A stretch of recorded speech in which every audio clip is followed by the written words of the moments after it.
In this video, I'm going to be doing a good amount of talking, so I apologize in advance, but I'm not really all that sorry because I feel like it needs to be said. So, if you go to a training course and you don't follow through, i.e. conduct dry fire practice or just practice in general with the skills you've learned, and you don't really dial in where your weaknesses are and what's actually practical for your situation, and all you think is, oh, I wish I had the gun the instructor had, then you are a failure. You're a failure to yourself, you're a failure to, the community, and statistically you're just a failure in general.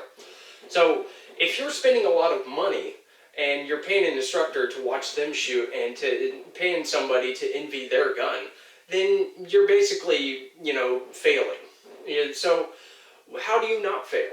Well, number one is if you're going to go to a class, make sure that class is actually relevant to what you're really wanting to do. If you're not in the military, then why are you taking, patrolling, in Afghanistan 101? How is that going to help you in suburbia? Probably isn't, okay? So maybe you need to, those are fine courses to take, but maybe you need to start with a course like, getting your concealed carry permit, even if you're in a constitutional carry state. Maybe you need to learn your local use of force laws. Maybe you need to branch out and learn about other weapons, such as how to use a knife defensively. Maybe you need to learn how to use a light with a firearm. Maybe you need to take actual firearms courses that are going to teach you how to use a firearm in a force-on-force situation. Maybe you need to take some Krav Maga classes or some kind of hybrid course like ShivWorks teaches. So stuff like that is actually going to be a little more practical to the everyday guy. And even if you're in the military, you have almost no skills when it comes to protecting yourself as a civilian, because unlike you were in the military, you don't have a team of people to protect you and watch your back and cover your six and, prevent a crossfire while you're advancing or whatever, or prevent, you getting hit or whatever. You're on your own. That's it. You are your own protector. As Pat McNamara says in his book, The Sentinel, you are the agent in charge of your own protection detail. So this is a different type of fight, okay? You cannot learn how to fight in this type of fight from looking at how people did in the military. Because having been in the military myself, it is a different game. You are alone. You have to be a lot better. You have to be. So you have to know your laws. You need to have many different tools in your tool belt, and you have to fight with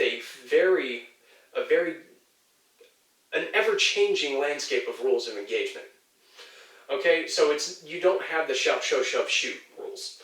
You have either you did it or you didn't, jail or no jail. That's pretty much it. So if you're in the wrong, you go to jail. If you didn't need to advance that issue, just because somebody hurt your feelings or hurt your wife's feelings or girlfriend's feelings or, called your kid a name, it doesn't mean that you get to be the big bully of the block. That's how you get in jail. So your firearm is not a tool of intimidation like it was in the military. You will go to jail if you try to use it as such.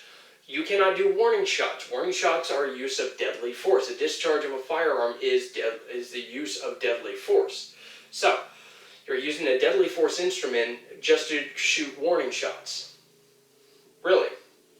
That shows ignorance and also a lack of understanding of things. And there's a lot of ordinances out there where you're not to discharge a firearm and discharge a firearm in the air. There's actually specific laws about that.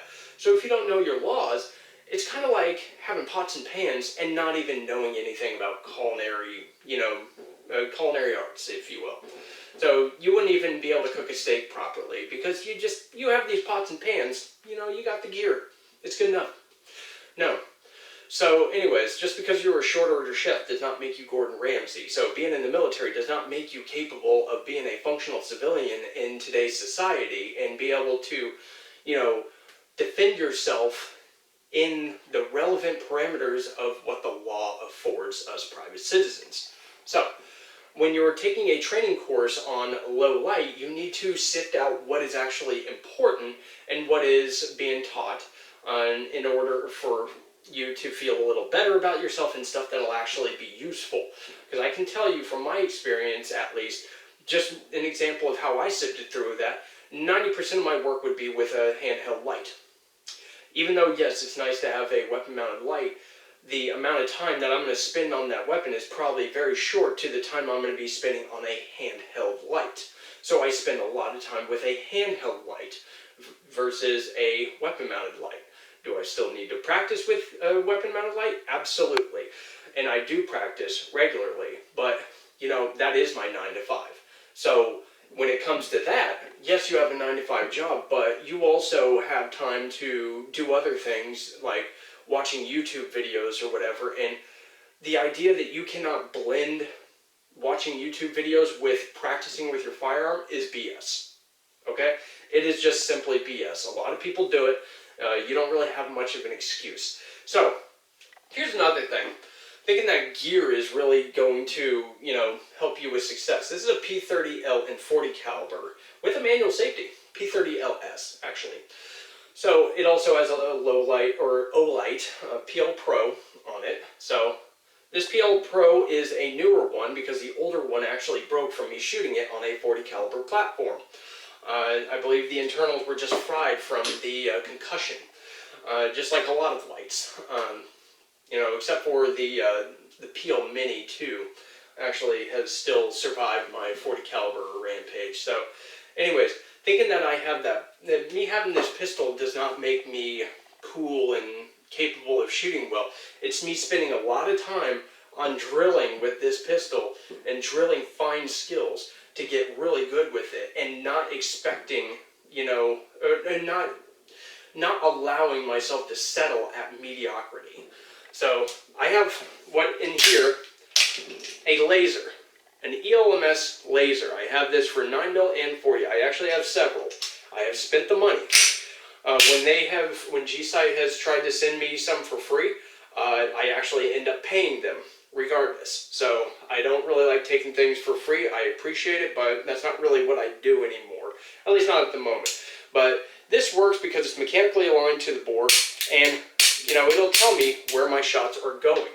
So I practice a lot with that. I practice with a double action with a manual safety, even though I don't carry that. The reason is because it's more challenging. It is harder to grip, or it is harder to hold that gun still while I'm pulling the trigger, because that trigger pull is actually hefty. I go all the way. I go all the way. And I go as fast as I can without moving the gun. Now, a lot of people like collecting guns, right?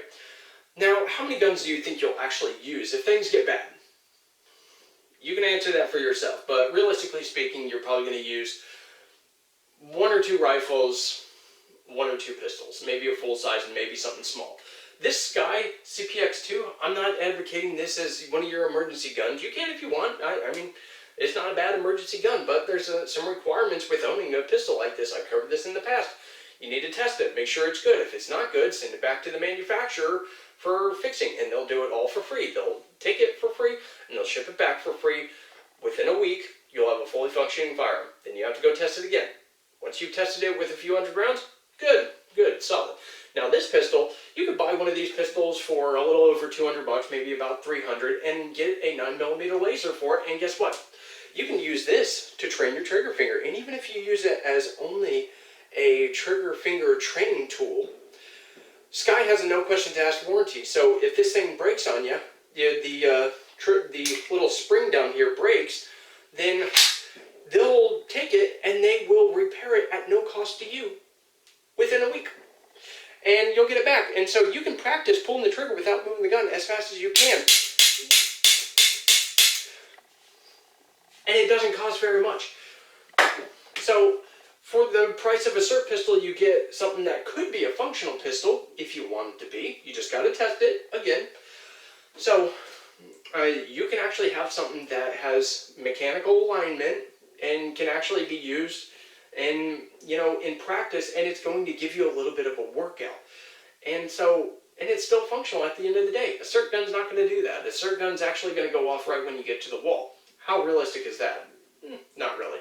Not very realistic in my opinion. But again, this is just my opinion, sweating in my little you know, my little man closet, I guess, as it were, here in Arkansas. So anyways, that's my little spiel on how you invest in yourself. It's pretty simple. Spend time on yourself. When you go to training, learn something, conduct dry fire, continue training and continue developing yourself. Do incidental training with your firearm afterwards. Do some physical fitness stuff that directly relates to you as a shooter. You know, hold a weight. You know, instead of holding a gun, hold a dumbbell up. And get a gripper and just hold that grip in an isometric hold. Because you don't shoot guns like this. You don't shoot guns like this.